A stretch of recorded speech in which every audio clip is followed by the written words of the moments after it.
Today we will discussion about Surah Fatiha of Quran Majid. This is the first Surah of Quran al-Hakim. Before we start the discussion of Surah Fatiha, we will listen to its recitation. أعوذ بالله من الشيطان الرجيم بسم الله الرحمن الرحيم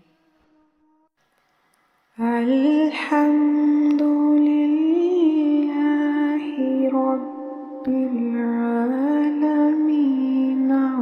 الرحمن الرحيم الرحمن الرحيم مالك يوم الدين إياك نعبد وإياك نستعين اهدنا الصراط المستقيم صراط الذين أنعمت عليهم غير المغضوب عليهم ولا الضالين.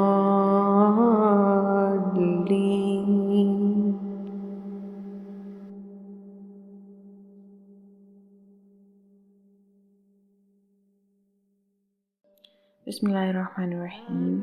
سورہ فاتحہ کی تلاوت سنی اور اس کے بعد ہم نے اس کا ترجمہ پڑھا. اب ہم سورہ فاتحہ کی تفسیر کی طرف جاتے ہیں اور اس کو سورہ فاتحہ کو تھوڑا کھول کر بیان کرتے ہیں کہ سورہ فاتحہ کا مطلب یہ ہے کہ کھولنے والی یعنی ابتدا، اوپننگ. اور سورہ فاتحہ کو ام الکتاب بھی کہا جاتا ہے. تعریف یعنی سورہ فاتحہ کی یہ ہے کہ اس کو ام الکتاب بھی کہا جاتا ہے. اسی طرح یعنی قرآن مجید کی یہ پہلی صورت ہے اور احادیث میں اس کی بڑی فضیلت ہے. یعنی فاتحہ کے معنی آغاز اور ابتدا، اور اسی لیے اس کو فاتحہ یعنی فاتحۃ الکتاب، ام الکتاب، اور اس کے اور بھی بہت سے نام ہیں جو حدیث مبارکہ میں ہے، یعنی کہ سبع المثانی، قرآن العظیم، الشفاء، الرقیہ، اور اس کا ایک اہم نام اور بھی ہے الصلاۃ.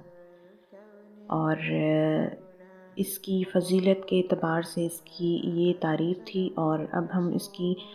آیت کی طرف چلتے ہیں. پہلی آیت، تعریف صرف اللہ تعالیٰ کی ذات کی ہے، یعنی انسانی خوبیاں بھی اللہ تعالیٰ کی دی ہوئی ہیں، کمال بھی صرف اللہ تعالیٰ ہی کا ہے. اس صورت میں انسان کو اللہ تعالیٰ سے مانگنے کا جو طریقہ ہے اور اللہ تعالیٰ کی حمد بیان کرنے کے بعد اللہ تعالیٰ سے مانگنے کا طریقہ اس صورت میں سکھایا گیا ہے کہ انسان کس طرح سے سب سے پہلے اللہ تعالیٰ کی تعریف کرے گا اور اس کے بعد اللہ تعالیٰ سے مانگے گا. اس میں حمد یہ ہے کہ نعمت کا اعتراف کرنا، الحمدللہ کہنا، یعنی اللہ تعالیٰ کی جو دی ہوئی نعمت ہے اس کا اعتراف کرنا کہ یہ اللہ تعالیٰ ہی کی دی ہوئی چیز ہے. تو الحمدللہ اللہ کا شکر ہے. اور اللہ تعالیٰ کی رحمت، اور کتنی وسیع اللہ تعالیٰ کی رحمت ہے کہ جو کہ مسلمانوں کے لیے بھی ہے اور کافر دونوں کے لیے. کہ مسلمان تو مسلمان ہے کہ وہ اگر مومن ہے، مسلمان اگر مومن ہے، کیونکہ مسلمان اور مومن ایک نہیں ہوتے، فرق ہوتا ہے. تو اللہ تعالیٰ نے کہا کہ مسلمان اور کافر دونوں کے لیے ہے. مومن پر تو میں بے شمار رحمت کرتا ہوں نا، لیکن مسلمان جو صرف نام کا مسلمان ہے، کلمہ پڑھا ہوا ہے، اس پر بھی میری رحمت. لیکن کافر جس کا کوئی لینا دینا نہیں ہے، جو اللہ کا نام تک نہیں لیتا، جس کو قرآن کا نہیں پتہ، جسے حدیث کا نہیں پتہ، جو دور دور تک اس چیز کو مانتا نہیں ہے، میں اس پر بھی اپنی رحمت کرتا ہوں، اسے بھی پالتا ہوں. اسی طرح عبادت محبت اور عاجزی سے بنی ہوئی، اس کی جو عبادت جو ہے وہ محبت اور عاجزی سے ہے کہ انسان اللہ تعالیٰ کے سامنے پیش ہوتا ہے، پھر اللہ تعالیٰ کی حمد کرتا ہے. تو یہاں پہ ایک آیت میں اس بات کو ہائی لائٹ کیا گیا کہ ہم کمزور ہیں اور ہم اللہ تعالیٰ ہی سے مانگتے ہیں. اگر ہم عبادت کرتے ہیں تو ہم اللہ تعالیٰ سے عبادت کے بعد اللہ تعالیٰ سے مانگتے ہیں، اسی کی عبادت کرتے ہیں، ہم اسی کے آگے سجدہ ریز ہوتے ہیں اور مانگتے بھی اسی سے ہیں، اور اسی پر بھروسہ کرتے ہیں کہ یہی ہماری زندگی کے سارے معاملات جو ہیں وہ سمیٹے گا، اللہ تعالیٰ کے سپرد کرتے ہیں. پھر اس آیت، ایک اور آیت میں آتا ہے کہ جب ہم اللہ تعالیٰ سے مانگتے ہیں، اللہ تعالیٰ کی حمد بیان کرتے ہیں پہلے اور پھر اللہ تعالیٰ سے مانگتے ہیں، تو اس کا یہ مطلب ہوتا ہے کہ ہم اقرار کرتے ہیں کہ صرف ہیں تیرے بندے اور تجھی سے مانگیں گے اور تیری طرف لوٹنے والے ہیں۔ اسی طرح ایک اور آیت میں، نیکسٹ آیت میں آ رہا ہے کہ ہمیں ان لوگوں کا راستہ دکھا جن پر تو نے انعام کیا۔ یعنی ہم اللہ تعالیٰ سے اس طرح سے مانگ رہے ہیں کہ ہمیں ان لوگوں کے راستے پر چلانا جن پر تیرا انعام ہوا، یعنی کہ جن کو تو نے سیدھے راستے پر چلایا اور ان کے لیے جنت پکی کر دی، ان لوگوں کے راستے پر چلانا۔ اور پھر نیکسٹ آیت کے دوسرے حصے میں یہ کہہ دیا کہ اے اللہ ان لوگوں کے راستے پر نہ چلانا جن سے تو ناراض ہے یا جن پر تیری رحمت نہیں ہے۔ تو اللہ تعالیٰ سے اللہ تعالیٰ کی محبت مانگنی چاہیے۔ یہاں پہ مغضوب جو ہے نا، مغضوب کا لفظ یعنی وہ لوگ ہیں جو علم پا لینے کے باوجود بھی بھٹک گئے۔ علم ہے ان کے پاس کہ کیا ہے اللہ تعالیٰ کی محبت، کیوں ضروری ہے، اس کا انعام کیا ہے، لیکن اس کے باوجود انکار کرنے کے باوجود بھٹک گئے، انکار کیا اور بھٹک گئے۔ اور اسی طرح ضالین وہ لوگ ہیں جو لا علمی میں بھٹک گئے، یعنی کہ ان کے پاس کوئی علم ہی نہیں تھا، کچھ بھی نہیں تھا، کوئی انہوں نے توجہ ہی نہیں دی، دھیان ہی نہیں دیا، کوئی علم ہی نہیں ہے انہیں ان چیزوں کا، کون ہے اللہ تعالیٰ، کیا ہے اللہ تعالیٰ کی، سب کچھ نہیں پتہ، لیکن اس چیز میں بھٹک گئے۔ تو یہاں ضالین اور مغضوب کو اس طرح سے ہائی لائٹ کیا۔ اور اللہ تعالیٰ جن سے آپ ناراض ہیں ان لوگوں کے راستے پر نہ چلانا، ان جیسا نہ بنانا، اور ہمیں اپنے پیارے بندوں جیسا بنا لے، کہ جن بندوں کو تو نے پسند کیا ان جیسا ہمیں بھی بنا دے، کہ پہلے اللہ تعالیٰ کی حمد بیان کیا اور اس کے بعد اللہ تعالیٰ کی ترلا منت اور دعا عاجزی انکساری کو بیان کیا۔ اس پوری صورت کے اندر اللہ تعالیٰ کی بادشاہت، اللہ تعالیٰ کی ملکیت، اللہ تعالیٰ کی رحمت، اللہ تعالیٰ کی نعمتوں کا ذکر، اللہ تعالیٰ سے دعا مانگنے کا ذکر ہے۔ اسی وجہ سے سورہ فاتحہ کو نماز کے پہلے نماز میں، یعنی نماز ہوتی نہیں ہے سورہ فاتحہ کے بغیر، کہ سورہ فاتحہ کے پڑھے بغیر نماز نہیں ہو سکتی، کیونکہ اس کے اندر ان چیزوں کا، خاص چیزوں کا ذکر ہے، قرآن مجید کا مجموعہ ہے۔ تو اسی طرح اللہ تعالیٰ کا شکر گزار بندہ بننا چاہیے اور اللہ تعالیٰ سے اس کی رحمت مانگنی چاہیے۔ یہ ہے سورہ فاتحہ میں سکھایا گیا، ایک خاص سبق چھپا ہوا ہے اس کے اندر۔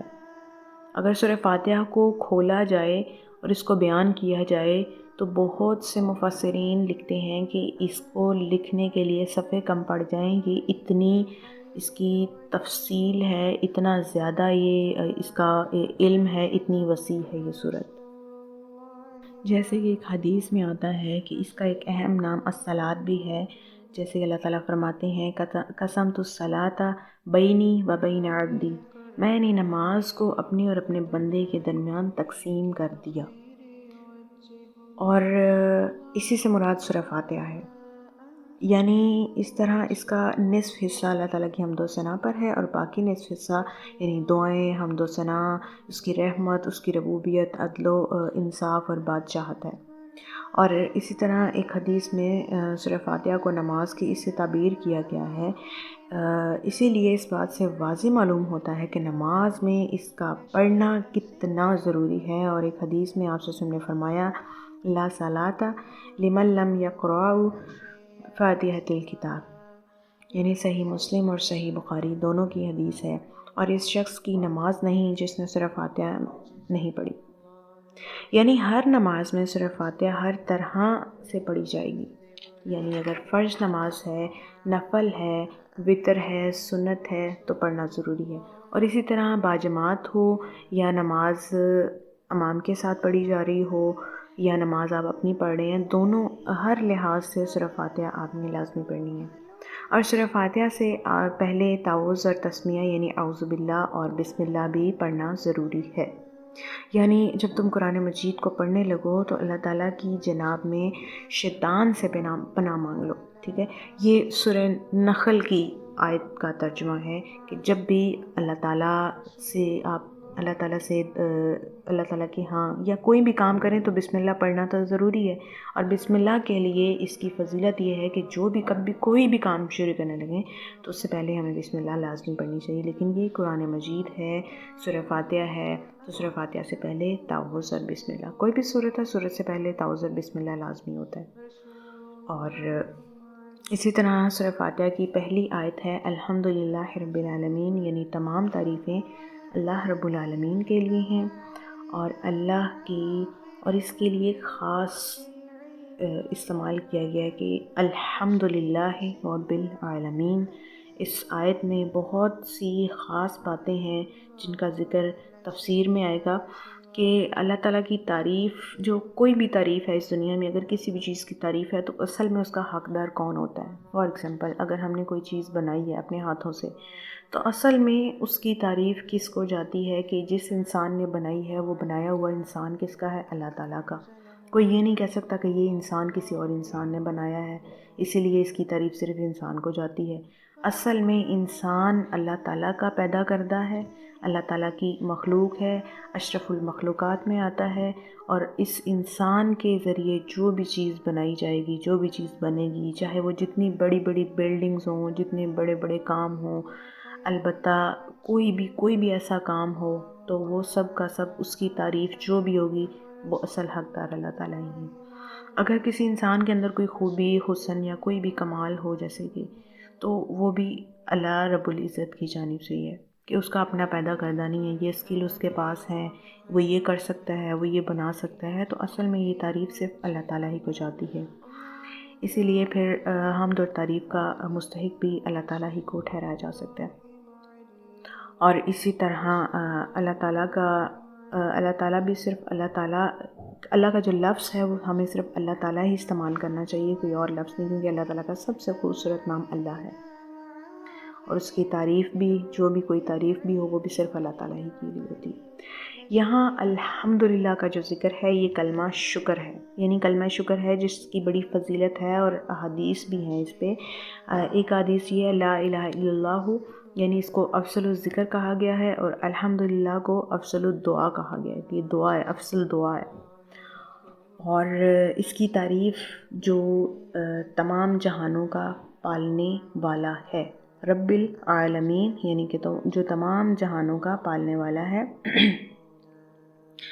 صرف اسی کی تعریف ہے۔ اور جیسے کہ پہلے ذکر ہوا ہے کہ اگر ایک انسان کوئی بھی عمارت بنائے یا کوئی بھی اکیلا کوئی بھی کام کرے یا کچھ بھی کرے، یا وہ جس طرح مرضی دماغ لڑا کے کسی بھی چیز کو تیار کر لے، تو اصل میں جب اس کی تعریف کی جائے گی تو وہ اللہ تعالیٰ ہی کی ہوگی، جیسے کسی کا۔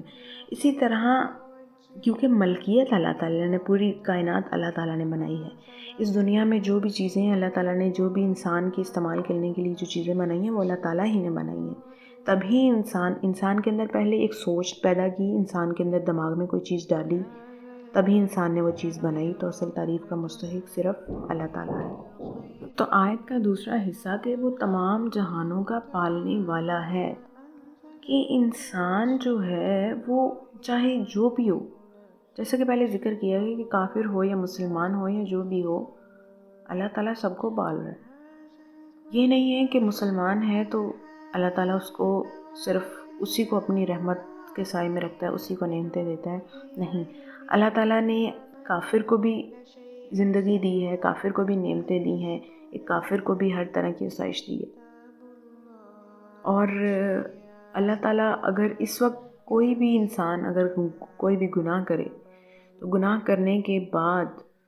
اللہ تعالیٰ اس زمین پر کوئی بھی انسان ایسا نہ چھوڑے جو گناہ کرے، گناہ کرتے ہی وہ ختم ہو جائے،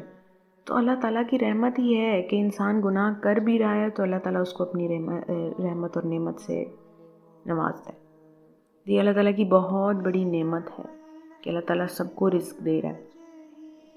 کافر ہو یا مسلمان ہو یا دنیا کا کوئی بھی انسان ہو، دنیا کی کوئی بھی مخلوق ہو، یہ اللہ تعالیٰ کی رحمت ہے کہ اللہ تعالیٰ اس کو بھی پالتا ہے، اس کو بھی رزق دیتا ہے،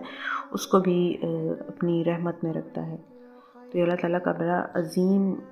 ہے کہ اللہ تعالیٰ اپنی رحمت میں رکھتا ہے سب کو، سبحان اللہ۔ اسی طرح دوسری آیت ہے جس میں الرحمن الرحیم، یہ آیت جو کہ اللہ تعالیٰ کے صفاتی نام ہیں، کہ اس میں ایک غور طلب بات یہ ہے کہ نام کے پیچھے چھپے ہوئے معنی میں کثرت اور وزن ہے، اور اگر الرحمن کو دیکھا جائے، اس پر غور کیا جائے، تو اس میں اللہ تعالیٰ کی مہربانی ہے جو کہ بے انتہا مہربانی، اور اگر الرحیم کو غور سے دیکھا جائے، اس پر غور کیا جائے، تو اللہ تعالیٰ کی رحمت یعنی اللہ تعالیٰ کا رحم بے حد ہے۔ یہ صفت ہی ہے کہ وہ اپنی رحمت اور مہربانی میں بہت رحم کرنے والا ہے اور بہت زیادہ مہربانی یعنی شفقت کرنے والا ہے۔ جیسے کہ میں نے پہلے بھی ذکر کیا تھا کہ اگر اللہ تعالیٰ کی یہ دونوں صفات نہ ہوتی تو میں اور آپ اس وقت یہاں نہ ہوتے، کیونکہ ہمارے گناہ اتنے زیادہ ہیں۔ وہ جانتا ہے ہم کتنے گناہ کرتے ہیں، ہم چھپ کر بھی گناہ نہیں کر سکتے، وہ سب جانتا ہے۔ ہم ڈھکے چھپے کھلے سریعام جہاں بھی جو بھی کرتے ہیں وہ سب دیکھ رہا ہے، لیکن وہ اس انتظار میں ہے کہ میرا بندہ کب اور کس وقت جو ہے وہ سیدھا ہو جائے، کس وقت اپنے راستے پر آ جائے۔ تو اس کے باوجود پھر بھی وہ رب جو ہے وہ معافی نہ مانگنے کے باوجود بھی اللہ تعالیٰ اس پر رحم کرتا ہے، اسے رزق دیتا ہے۔ تو یہاں پہ اللہ تعالیٰ کا الرحمن الرحیم کی جو صفات ہے وہ یہ واضح بتاتی ہے کہ اللہ تعالیٰ جو ہے وہ انسان کو کبھی بھی ایسے نہیں چھوڑتا۔ اس کی بہت بڑی مثال ہم یہاں سے اندازہ لگا سکتے ہیں کہ اگر اللہ تعالیٰ کی رحمت نہ ہوتی تو کوئی بھی انسان اس وقت کیسے بچ سکتا۔ جیسے ہم موجودہ صورتحال کو دیکھ لیتے ہیں کہ اسرائیل جو ہے وہ کتنا ظلم کر رہا ہے فلسطین پہ، لیکن اللہ تعالیٰ اس کو موقع دے رہا ہے، ڈھیل دے رہا ہے۔ یہ اللہ تعالیٰ کا رحم ہے، لیکن دوسرے سے دیکھا جائے تو وہ مسلمان پس رہے ہیں، جا رہے ہیں۔ یہ اللہ تعالیٰ کا رحم کیوں نہیں ہے؟ یہ اللہ تعالیٰ کا رحم اس لیے نہیں ہے کیونکہ اللہ تعالیٰ کافر کو یہ دکھانا چاہتا ہے کہ میں کتنا رحیم ہوں، میں تم پر رحم کر رہا ہوں، میں تمہیں چھوڑ رہا ہوں، میں تمہیں وقت دے رہا ہوں، مہلت دے رہا ہوں۔ لیکن اللہ تعالیٰ ان لوگوں کو جو اس وقت اس دنیا سے کٹتے چلے جا رہے ہیں، جاتے چلے جا رہے ہیں، ان کو تو آگے اللہ تعالیٰ نے اپنی رحمت سے نوازنا ہے۔ ان کے لیے تو آگے جنت کی بشارتیں ہیں، ان کے لیے ان کے اوپر تو اپنی رحمت کرے گا ہی کرے گا۔ لیکن اس دنیا میں اللہ تعالیٰ یہ دکھانا چاہتا ہے کہ تم ہر حال میں جو بھی کرو، میں اپنی ان صفات کو واضح کر کے رہوں گا کہ میں الرحمن الرحیم ہوں۔ اسی طرح آیت نمبر 3 ہے مالک یوم الدین، یعنی بدلے کے دن کا مالک، یعنی قیامت کے دن کا مالک۔ تو جیسا کہ اس میں واضح ہے مالک یوم الدین،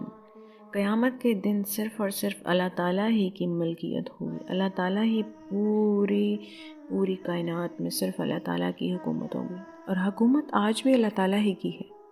لیکن یہاں ایک چھوٹی سی تفسیر کے اندر جو مثال خاص طور پر ہائی لائٹ کی گئی ہے وہ یہ ہے کہ ایک انسان اپنے گھر کو بناتا ہے، پھر اس کے بعد کاغذات پر اس کی ملکیت کے طور پر اس کے سائن ہوتے ہیں کہ یہ اس انسان کا گھر ہے، یہ اس کا مالک ہے۔ تو کوئی بلڈنگ کا مالک ہے تو اپنی رجسٹریشن کے وقت یا کوئی بھی اس کے پاس ہوتی ہے کہ یہ اس بلڈنگ کا مالک ہے۔ یا اگر کوئی انسان، چھوٹا سا بھی انسان کوئی بھی چھوٹی سی چیز بناتا ہے اپنے ہاتھ سے تو وہ یہ کہتا ہے کہ میں اس کا مالک ہوں۔ وہ یہ نہیں سوچتا کہ میرا پیدا کرنے والا ایک مالک ہے، مجھے پیدا کرنے والا بھی کوئی مالک ہے، لیکن اس کے باوجود ہر انسان اپنی چھوٹی چھوٹی چیزوں کی ملکیت بن کے بیٹھا ہے، اپنی چھوٹی چھوٹی چیزوں پر مالک بن کے بیٹھا ہوا ہے۔ یہ دنیا ہے، اور جیسا کہ آج یہ دنیا، اس میں ہوتا تو ایسا ہے کہ مکافات عمل کے انسان کے ساتھ، جو بھی انسان کسی کے ساتھ اگر برا کرتا ہے تو اس کا بدلہ انسان کو اس دنیا میں بھی ملتا ہے، وہ تو عمل جاری رہتا ہی ہے مکافات عمل کا۔ لیکن اس دن اللہ تعالیٰ کا پورا انصاف ہوگا۔ آج اگر انسان ایک ایسی غلطی کرتا ہے کہ اگر اس نے کسی کا قتل کر دیا ہے مثال کے طور پہ، تو اس قتل کا بدلہ اللہ تعالیٰ اس سے اس دنیا میں ہی لے لے۔ یہ اس کا ایک عمل یا 2-3 عمل ایسے ہیں جس کا بدلہ اس سے دنیا میں ہی لے لے کہ قیامت والے دن اس کو نہیں ہوگا، تو آج ہی اس کا بدلہ لے لے، تو وہ مکافات عمل اس طرح کی عمل تو جاری رہے گا، قیامت تک جاری رہے گا۔ لیکن اس دن اللہ تعالیٰ پورا انصاف کرے گا، اس کے پورے اعمال آگے پیچھے ہر چیز اللہ تعالیٰ کے پاس، سب چیزیں نوٹ ڈاؤن ہے، اللہ تعالیٰ اس دن پورا حساب لے گا۔ کہ اس نے اپنی پوری زندگی میں کتنے قتل کیے، کتنی نافرمانیاں کیں، کتنی بدگمانیاں کی، کتنی غیبت کی، کتنا حسد کیا، کتنی چغلی کی، کتنی چوری کی، کتنے لوگوں کو ساتھ مارا پیٹا، جو بھی ہے یہ اللہ تعالیٰ نے اس دن پورا ایک بندے کی پوری لائف کا حساب لینا ہے۔ لیکن اس دن جو انسان بادشاہت، یعنی بادشاہ اپنے ظلم کرتے ہیں یا بادشاہت جس طرح سے بھی چلاتے ہیں یا حکومت چلاتے ہیں یا جو بھی سربراہان ہیں یا جو سردار ہیں یا جو بھی حاکم ہیں آج اس دنیا میں بنے ہوئے ہیں، اس دن اللہ تعالیٰ صرف اور صرف اپنی حاکمیت، اپنی ملکیت اور اپنی ہی بادشاہت کا اعلان کریں گے، اور اللہ تعالیٰ اس دن صرف اور صرف اکیلے مالک ہوں گے اس پوری کائنات کے۔ تو اسی وجہ سے مالک یوم الدین، تو یہ ہے اللہ تعالیٰ صرف اور صرف اختیارات کا مالک ہے، کیونکہ اللہ تعالیٰ ہی کا اختیار ہے ہر چیز پر۔ اللہ تعالیٰ ہر چیز کے مالک آج بھی ہیں، کیونکہ آج اس دنیا میں چھوٹے اپنے آپ کو مالک بنا کے بیٹھے ہوئے ہیں، بادشاہ بنا کے بیٹھے، تو اللہ تعالیٰ اس دن واضح اعلان کرے گا آج کون ہے بادشاہ۔ تو اس دن کوئی اٹھ ہی نہیں سکے گا یہ کہنے کے لیے کہ میں بادشاہ ہوں، میں فلاں بلڈنگ کا بادشاہ ہوں، میں فلاں پلازے کا بادشاہ ہوں، میں فلاں گھر کا مالک ہوں، میں فلاں چیز کا مالک ہوں، وہ میری حاکمیت ہے۔ اس دن کوئی کہہ ہی نہیں سکے گا، کسی کی ہمت ہی نہیں ہوگی۔ اللہ تعالیٰ سب چیزوں کو، ایسی سب حاکمیت کو، سب عہدوں کو موت دے دے گا۔ جیسے کہ اللہ تعالیٰ اس روز فرمائیں گے لمن الملک اليوم، آج کس کی بادشاہی ہے؟ پھر وہی جواب دے گا للہ الواحد القہار، کہ صرف اللہ ایک ہے اور ایک ہی غالب اللہ تعالیٰ کے لیے۔ اسی طرح سورہ الانفطار کی آیت ہے یوم لا تملک نفس لنفس شیئا ولا امر یومئذ للہ، اس دن کوئی ہستی کسی کے لیے اختیار نہیں رکھے گی، سارا معاملہ اللہ تعالیٰ کے ہاتھ میں ہوگا، اور یہ ہوگا جزا کا واحد دن، جس دن اللہ تعالیٰ ہر کسی کو اس کا بدلہ، ہر کسی کو اس کو انصاف کے ساتھ اس کا نامہ اعمال اس کے ہاتھ میں تھما دیا جائے گا۔ نیکسٹ آیت نمبر 4 ہے ایاک نعبد و ایاک نستعین، ہم صرف تیری ہی عبادت کرتے ہیں اور صرف تجھ ہی سے مدد مانگتے ہیں۔ اس میں ہم 2 حصوں میں اس آیت کو کور کریں گے کہ پہلے حصے میں ہم ذکر اس طرح سے کریں گے کہ ہمارے معاشرے میں کچھ غلط لوگ ہیں جو گائیڈ کرتے ہیں اور یہ کہتے ہیں کہ شرک، انسانوں سے مدد مانگنا شرک نہیں ہے، جیسے کہ ایک ڈاکٹر ہے، وہ مریضوں کو چیک کرتا ہے، دوا دیتا ہے اور مریض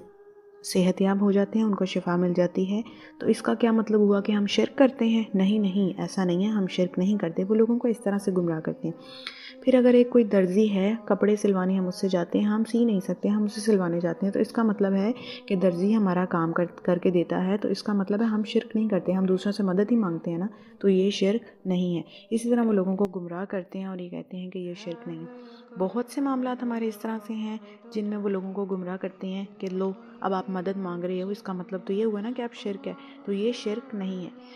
اب اللہ تعالیٰ کے دیے ہوئے علم کے مطابق کہ یہ دنیا کا نظام ہے، انسان کو ایک دوسرے کی ضرورت پیش آتی ہے، جیسے کہ یہاں پہ ایک خاص اللہ تعالیٰ نے ایک نظام بنایا کہ انسان کو انسان کی ضرورت پڑتی ہے۔ یہ اللہ تعالیٰ کا ایک انسانوں کو انسانوں سے ملایا، ایک انسان کو جو کام آتا ہے وہ دوسرے کو نہیں آتا تو دوسرا انسان کر دیتا ہے۔ اب اس طرح حضرت عیسیٰ علیہ السلام نے فرمایا من انصار اللہ، من انصاری اللہ، یعنی کہ اللہ تعالیٰ کے دین کے لیے میرا کون مددگار ہے؟ اللہ تعالیٰ نے اہل ایمان کو فرمایا وَتَعَاوَنُوا عَلَى الْبِرِّ وَالتَّقْوَى، یعنی سورہ مائدہ کی آیت نمبر 2 ہے نیکی اور تقوی کے کاموں پر ایک دوسرے کی مدد کرو۔ ظاہر ہے یہ بات ہے کہ انسان کو ایک دوسرے کی ضرورت پڑتی ہے، انسان ایک دوسرے سے مدد مانگتا ہے، یعنی کہ اگر دین کا ہی کوئی کام پھیلانا ہے، مدد تو ہم اللہ سے ہی مانگیں گے کہ اللہ تو بندے بھیج دے، یا اللہ تو اپنے نیک بندوں کو ہماری شامل کر دے، ہماری اس صف میں شامل کر دے، تو اللہ تعالیٰ سے مدد تو مانگنا ہے، ضروری ہے اللہ تعالیٰ سے مدد مانگنا، لیکن اللہ تعالیٰ بندوں کو بھیجے گا تو ظاہری سی بات ہے بندے اللہ تعالیٰ کی طرف سے آئیں گے، لیکن یہ قرار دے دینا کہ بندے ہی مدد کرتے ہیں صرف، اصل میں اللہ تعالیٰ کی طرف سے مدد آتی ہے تو انسان کے اندر ایک ہمت جوش جذبہ پیدا ہوتا ہے۔ اب یہاں پہ اصل شرک تو یہ ہے کہ ایسے شخص سے مدد طلب کی جائے جو ظاہری اسباب کے لحاظ سے مدد نہیں کر سکتا، جیسے کہ کسی فوت شدہ شخص کو مدد کے لیے پکارنا، کہ ایک انسان فوت ہو گیا اور اسے کہے میری مدد کر، میرے بچے نہیں پیدا ہو رہے، بچے پیدا کروا، میرے گھر میں یہ ہو گیا ہے، میرے وہ کر، مجھے رزق نہیں مل رہا تو مجھے رزق دے۔ یہ اصل میں شرک یہ ہے جو انسانوں کا آپس میں ایک دوسرے کے ساتھ لین دین ہے، جس میں یہی قرار دے دینا کہ یہ انسان میری مدد کرتا ہے تو اس کا مطلب ہے ہم انسانوں سے مدد مانگ سکتے ہیں، تو یہ شرک نہیں ہے۔ تو یہ قرار اس طرح سے قرار نہیں دینا چاہیے، اس طرح سے اس بات کو کنسیڈر نہیں کرنا چاہیے، جو کہ ہمارے معاشرے میں بہت سے لا علم لوگ جو ہیں وہ ان چیزوں کو کہتے ہیں، قرار دے دیتے ہیں کہ نہیں ایسا کر سکتے ہیں، ان چیزوں کو بس پختہ کر دیتے ہیں کہ ایسا نہیں ہو سکتا، آپ ایسا کر سکتے ہیں، اس کو شرک نہیں کہتے، جبکہ اصل میں اگر وہ اس انداز سے کریں گے، اگر وہ ان چیزوں کو اس سوچ سے کریں گے تو وہ شرک ہی ہوگا۔ تو کسی کو لوگوں کو مددگار بنا دینا کہ لوگ مددگار ہوتے ہیں، جبکہ اللہ تعالیٰ ہی مددگار ہے انسان کا، اللہ ہی مدد کرتا ہے صرف انسان کی، انسانوں کے اندر ہمت اور جوش جذبہ بھی اللہ تعالیٰ ہی پیدا کرتا ہے۔ اہدنا الصراط المستقیم یعنی ہدایت، ہمیں سیدھی راہ دکھا، ہمیں سچی راہ دکھا۔ یہاں ہدایت کے کئی مفہوم ہیں۔ ہدایت کس طرح سے راستے کی طرف رہنمائی کرنا ہدایت ہے، راستے پر چلنا، منزل اپنی اصل منزل کو پہنچ جانا، اور اسے عربی میں ارشاد، توفیق، الہام اور دلالت سے تعبیر کیا گیا، اس سے ملایا گیا ہے کہ یعنی ہماری صراط مستقیم کی طرف رہنمائی فرما۔ اللہ تعالیٰ سے ایک دعا مانگنا کہ صراط مستقیم کیا ہے، سیدھے راستے پر چلنا کیا ہے، سیدھے راستے کی توفیق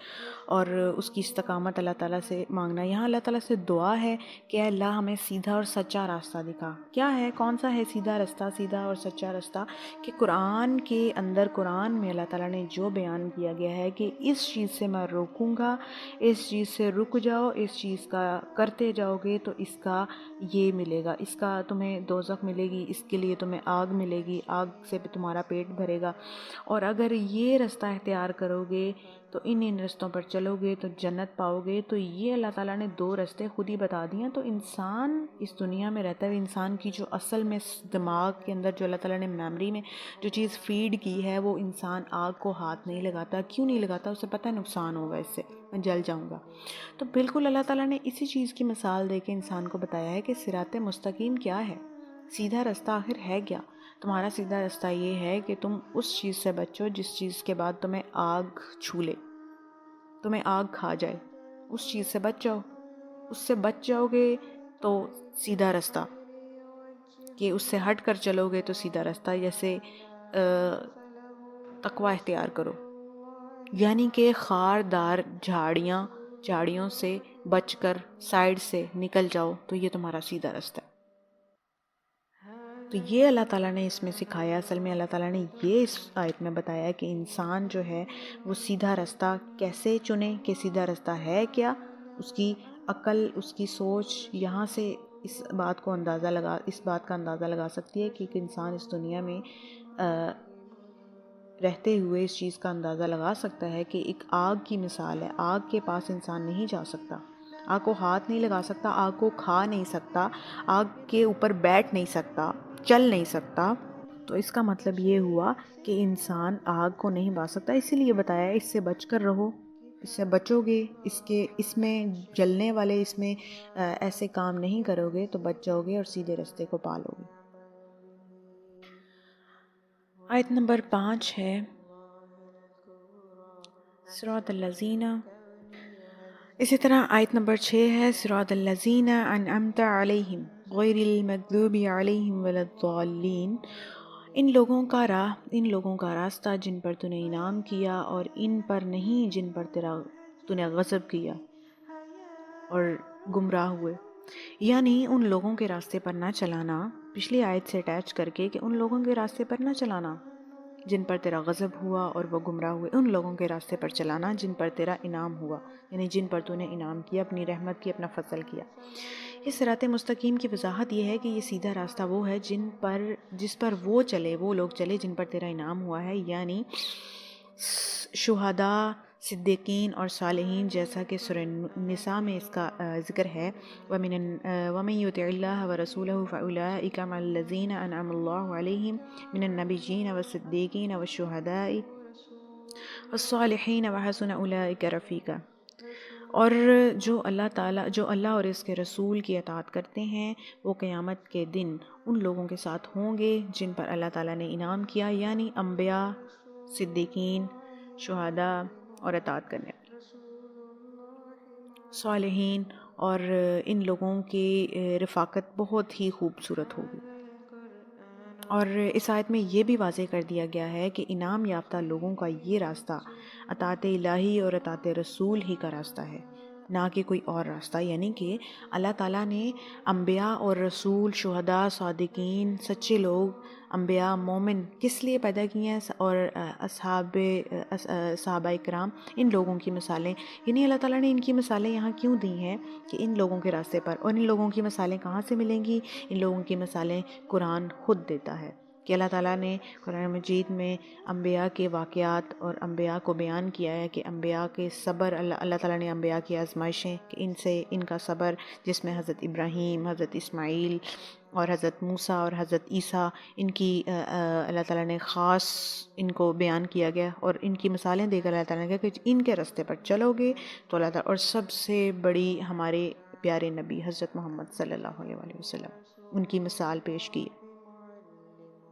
تو اللہ تعالیٰ نے اس آیت میں واضح کسی بھی قسم کی کوئی بھی چھپی ہوئی بات یا کوئی بھی اس میں مشکل کہ اللہ تعالیٰ نے واضح حکم نہیں ہے، یا اللہ تعالیٰ کی یہ بات کلیئر نہیں ہے کہ اللہ تعالیٰ نے اس آیت میں کیا فرمایا، اللہ تعالیٰ نے ہر چیز کھول کر بیان کی ہے کہ ان لوگوں کا راستہ جن پر تو نے انعام کیا، یعنی جن پر اللہ تعالیٰ کی رحمت ہوئی، برکت ہوئی، شہداء یعنی کہ اللہ تعالیٰ کی راستے میں شہید ہوئے، صالحین اللہ تعالیٰ کے فرما بردار، اور صدیقین اللہ تعالیٰ کے سچے نبی، سچے پیغمبر، سچے انبیاء کو اللہ تعالیٰ نے بیان کیا، اور ان لوگوں کے راستے پر۔ اور پھر اللہ تعالیٰ نے یہاں دعا کے ساتھ، اللہ تعالیٰ نے سورہ فاتحہ کے آخر میں دعا بھی ایسی کہ ان لوگوں کے راستے پر نہ چلانا جن پر تو نے غضب کیا، یعنی جو اس راستے سے ہٹ کر چلے، ظاہر ہے اللہ تعالیٰ کا غضب تو ہوا ان کے اوپر، اور پھر وہ گمراہ ہو گئے، اور جب گمراہ ہوئے تو اسی وجہ سے اللہ تعالیٰ نے سورہ فاتحہ کے لاسٹ میں اس دعا کو رکھا کہ جب لوگ مانگیں، میرے بندے مانگیں مجھ سے، تو پھر میں ان کو سیدھا راستہ دکھاؤں گا، سچا راستہ دکھاؤں گا۔ یہاں اس آیت میں المغضوب علیہم یعنی کہ یہودیوں کا ذکر ہے، اور والضالین یعنی انصاری، اس لیے صراط مستقیم پر چلنے والوں کی خواہش رکھنے والوں کے لیے ضروری ہے کہ وہ یہود اور انصار دونوں کی گمراہیوں سے بچ کر رہیں۔ یعنی یہودیوں کی بڑی گمراہی یہ تھی کہ وہ جانتے بوجھتے صحیح راستے پر نہیں چلتے تھے، جانتے بوجھتے، یعنی کہ مغضوب میں نے بتایا تھا المغضوب علیہم یعنی کہ علم پانے کے بعد بھٹک گئے، اور الضالین اور لا علمی میں بھٹک گئے۔ تو یہودی تھے کہ جان بوجھ کر، اور ضالین یعنی کہ انصاری جو تھے وہ لا علمی میں۔ اب یہودی جو تھے وہ آیات الہی میں تحریف کرتے تھے، حلیے کرتے تھے، بہانے بناتے تھے، تو ان چیزوں سے وہ گریز نہیں کرتے تھے، ہر چیز میں سازش کرتے تھے، اور کسی چیز کو حق مانتے ہوئے نہ کرنے کے بہانے ڈھونڈتے تھے کہ اس سے سوال کرتے تھے کہ یہ نہیں ہوتا، اچھا ایسے ہو تو ایسے ہوتا ہے۔ تو اسی طرح اللہ تعالیٰ نے یہودیوں کا یہ ذکر کیا ہے۔ اور انصاری جو تھے، نصاریوں نے ان کی سب سے بڑی غلطی یہ تھی کہ انہوں نے حضرت عیسیٰ علیہ السلام کی جو شان میں غلو کیا تھا، اور انہیں اللہ تعالیٰ کا بیٹا مان لیا تھا، یعنی تین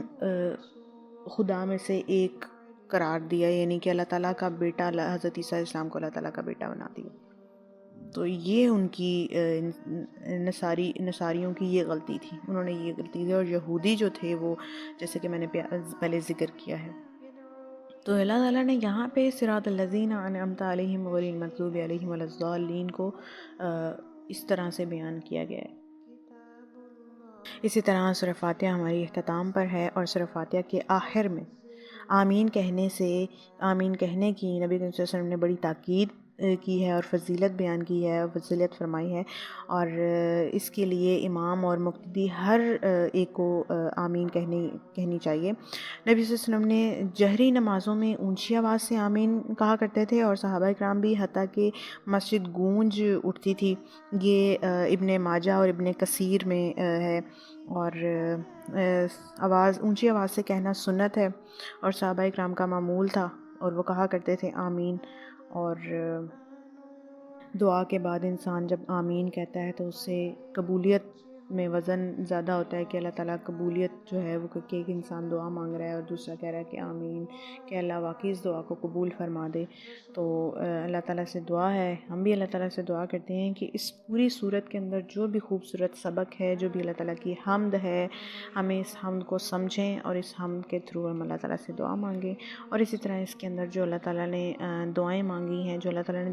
دعاؤں کا طریقہ سکھایا، اللہ تعالیٰ ہمیں اسی طریقے سے مانگنے کی توفیق دے اور ہمیں بالکل ایسا بنا دے۔ آمین ثم آمین۔ سبحان ربک رب العزت عما یصفون وسلام علی المرسلین والحمد للہ رب العالمین۔ آخرنا يدعو للعلم وللعمل لا شيء سواه يحذبنا كتاب الله لا شيء سواه يحذبنا فنعمل به